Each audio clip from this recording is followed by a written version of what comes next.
Chip Reed is at the White House tonight with American Reaction. Chip?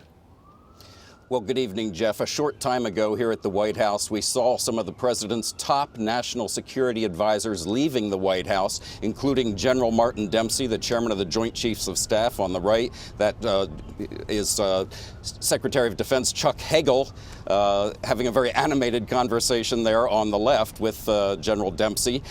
Very high-level meeting, and I think you can assume that one of the big topics of conversation was the situation in Egypt. So far, there has been no response from President Obama, and that's in keeping with his muted response to this crisis.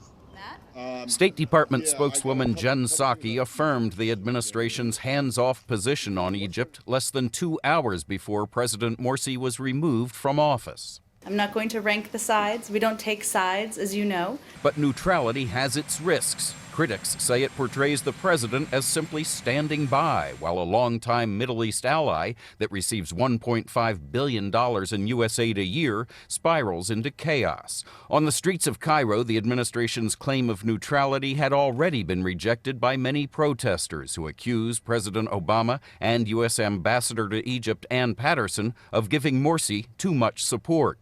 On Monday, as the protests grew, the president did toughen his tone with Morsi. In a phone call, he told him that democracy is about more than elections. It is also about ensuring that the voices of all Egyptians are heard. The president urged Morsi to take steps to show he's listening to the protesters. But today, the administration said Morsi failed. He had an opportunity to lay out some specific steps, and he did not take the opportunity to do that. Now, U.S. law requires that foreign aid be cut off to any country that undergoes a military coup d'etat.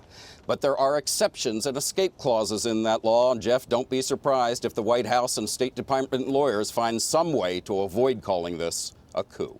Chip Reed at the White House tonight. Chip, thank you.